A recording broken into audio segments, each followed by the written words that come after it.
ಕನ್ಯಾಗೆ ಹೋಗೋಣ. ಕನ್ಯಾ ರಾಶಿಯವರಿಗೆ ವಾರದ ಆದಿಯಲ್ಲಿ ವೃತ್ತಿಯಲ್ಲಿ ಗೌರವ ಪ್ರತಿಷ್ಠೆ ಸಿಗ್ತಕ್ಕಂಥದ್ದು, ವಿದೇಶ ವಹಿವಾಟಿನ ಲಾಭ ತುಂಬ ಚೆನ್ನಾಗಿದೆ ನೋಡಿ. ದಾಂಪತ್ಯದಲ್ಲಿ ಮನಸ್ತಾಪಗಳು ನಿಮಗೂ ಇದೆ. ಸ್ತ್ರೀಯರಿಗೆ ಹೆಚ್ಚಿನ ವ್ಯಯ ಕಾಣ್ತಾ ಇದೆ. ಅದು ಚಂದ್ರ ವೇದದಲ್ಲಿ ಸಂಚರಿಸಿದ್ರೆ, ಲಾಭಾಧಿಪತಿಯಾಗಿದ್ದವನು ವೇದದಲ್ಲಿ ಸಂಚರಿಸುವಾಗ ಕೂಡಿಟ್ಟ ಹಣವನ್ನೂ ಕೂಡ ತೊಗೊಂಡು ಹೋಗಿ ಖರ್ಚು ಮಾಡ್ಕೊಂಡು ಶಾಪಿಂಗ್ ಮಾಡ್ಕೊಂಡು ಬಂದುಬಿಡ್ತಕ್ಕಂಥದ್ದು. ಇಷ್ಟು ಕಾಲ ಕಷ್ಟಪಟ್ಟು ಕೂಡಿಟ್ಟನಪ್ಪ, ಒಂದು ಡಬ್ಬಿಗೆ ಹಾಕಿದ್ದೆ ಅಥವಾ ಏನೇನೋ ಗೊತ್ತಿಲ್ಲದೆ ಒಂದು ಆರ್ಡಿನೂ ಬಿಡಿಸ್ಕೊಂಡು ಹೋಗಿ ಖರ್ಚು ಮಾಡೋ ಪರಿಸ್ಥಿತಿ ಬಂದುಬಿಡುತ್ತೆ. ಅವ್ರ ಸಮಾರಂಭ, ಮತ್ತೊಬ್ಬರದ್ದು ಮಗುರನ್ನು ಉಡುಗೊರೆ ಕೊಡಲೇಬೇಕು, ಅನಿವಾರ್ಯ ಇದೆ. ಈ ಥರದ ಒತ್ತಡಕ್ಕೆ ಸಿಕ್ಕಾಕೊಂಡ್ಬಿಡ್ತೀರ ಕನ್ಯಾ ರಾಶಿಯವರು. ಪ್ರಾರಂಭದಲ್ಲಿ ಹುಷಾರು. ಉಳಿದ ಹಾಗೆ ಕೆಲಸ ಕಾರ್ಯಗಳಲ್ಲಿ ತುಂಬ ಚೆನ್ನಾಗಿದೆ. ವೃತ್ತಿಯಲ್ಲಿ ಏನೂ ತೊಡಕಾಗೋದಿಲ್ಲ, ಆತಂಕ ಬೇಡ. ಗೌರವ ಪ್ರತಿಷ್ಠೆ ಇತ್ಯಾದಿಗಳೆಲ್ಲ, ನೀವು ಹೋದ ಕಡೆ ಒಂದು ಗೌರವ ಮಾನ್ಯತೆ ಸಿಗುತ್ತೆ. ಎಷ್ಟೋ ಜನಕ್ಕೆ ದುಡ್ಡು ಹೋದರೂ ಚಿಂತೆ ಇಲ್ಲಪ್ಪ, ಗೌರವ ಇದೆಯಾ, ಅದು ಬಹಳ ಮುಖ್ಯ ಅಂತ. ಆ ರೀತಿಯ ಒಂದು ಸಂದರ್ಭ ಖಂಡಿತ ತಾವು ಕಾಣ್ತೀರ.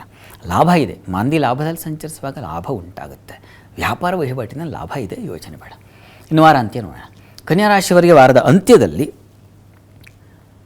ದಾಂಪತ್ಯದಲ್ಲಿ ಭಿನ್ನಾಭಿಪ್ರಾಯಗಳು ಬರುತ್ತೆ, ವ್ಯಾಪಾರದಲ್ಲಿ ತೊಂದರೆಗಳು ಬರುತ್ತೆ, ವೃತ್ತಿಯಲ್ಲಿ ಅಸಮಾಧಾನದ ಕಾರಣ ಕರ್ಮಾಧಿಪತಿ ಬುಧ ರಾಹು ಜೊತೆಗೆ ಸೇರಿರೋದು ಸ್ವಲ್ಪ, ಅಲ್ಲಿ ಗುರುವಿದ್ದಾನೆ, ಸ್ವಲ್ಪ ತೊಂದರೆ ಇಲ್ಲ, ಹಾಗಾಗಿ ನೀನು ನಡ್ಕೊಂಡು ಹೋಗ್ತಾ ಇದೆ. ಆದರೆ ಸ್ವಲ್ಪ ತೊಡಕು, ಎಚ್ಚರಿಕೆ ಬೇಕಾಗುತ್ತೆ.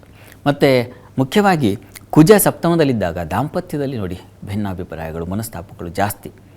ಸಿಂಹರಾಶಿಯವರಿಗೆ ಏನು ನೋಡಿದ್ವೋ ಅದು ನಿಮಗೆ ಕೊನೆಯಲ್ಲಿ ವಾರಾಂತ್ಯದಲ್ಲಿ ಕುಜನೂ ಸೇರಿಬಿಡ್ತಾನೆ ರವಿ ಜೊತೆಗೆ. ಹೀಗಿದ್ದಾಗ ಮನೆಯಿಂದ ಸ್ವಲ್ಪ ದೂರ ಇರೋದು, ಆ ಸಂಗಾತಿಜಿಯಿಂದ ಸ್ವಲ್ಪ ದೂರ ಇರೋಣ, ಎಲ್ಲೋ ನೀವಾಯಿತು, ನಿಮ್ಮ ಮೊಬೈಲ್ ಆಯಿತು, ನೀವಾಯಿತು, ನಿಮ್ಮ ಯಾರು ಫ್ರೆಂಡ್ಸ್ ಆಯಿತು, ಈ ರೀತಿಯ ಆಲೋಚನೆಗಳು ಬಂದುಬಿಡುತ್ತೆ. ಆದರೆ ಚಂದ್ರ ತುಂಬ ಚೆನ್ನಾಗಿದ್ದಾನೆ. ಹೀಗಾಗಿ ಕುಟುಂಬದಲ್ಲಿ ತಾಯಿಯ ಮಾತಿಗೆ ಬೆಲೆ ಇರುತ್ತದೆ, ತಾಯಿ ಜೊತೆಗೆ ಬಾಂಧವ್ಯ ತುಂಬ ಚೆನ್ನಾಗಿರುತ್ತದೆ. ಮನೆಯಲ್ಲಿ ಒಂದು ತಾಯಿ ಅಥವಾ ದೊಡ್ಡಮ್ಮ, ಚಿಕ್ಕಮ್ಮ ಇಂಥವರಿಂದಾಗಿ ಸ್ತ್ರೀಯರು, ಮನೆಯಲ್ಲಿರ್ತಕ್ಕಂಥ ಸ್ತ್ರೀಯರು, ಅವರಿಂದ ನಿಮಗೆ ಸ್ವಲ್ಪ ಸಮಾಧಾನ, ಒಳ್ಳೆಯ ಮಾತು, ಒಳ್ಳೆಯ ಸಲಹೆ ಇದು ಸಿಗುತ್ತೆ. ಚೆನ್ನಾಗಿದೆ. ಮತ್ತು ಹೋಟೆಲ್ ಇಂಡಸ್ಟ್ರಿ ಅವರಿಗೆ ತುಂಬ ಚೆನ್ನಾಗಿದೆ, ಲಾಭದಾಯಕವಾಗಿದೆ, ಅದರಲ್ಲೇನು ಸಂಶಯ ಇಲ್ಲ. ಜ್ಯೂಸ್ ಹಾಗೂ ಎಳನೀರು ಮತ್ತೊಂದು ದ್ರವ ಪಾನೀಯ ಈ ಕ್ಷೇತ್ರದವರಿಗೆಲ್ಲ ತುಂಬ ಚೆನ್ನಾಗಿದೆ. ಪ್ರಾರ್ಥನೆಗೆ ಕನ್ಯಾ ರಾಶಿಯವರಿಗೆ ಪ್ರಾರ್ಥನೆಗೆ ವಿಷ್ಣು ಸಹಸ್ರನಾಮ ಹೇಳ್ಕೊಳ್ಳಿ. ವಿಷ್ಣು ಸನ್ನಿಧಾನದಲ್ಲಿ ಪೂಜೆ, ಅಭಿಷೇಕಾದಿಗಳನ್ನು ಮಾಡಿಸಿ ಅನುಕೂಲ ಆಗುತ್ತೆ.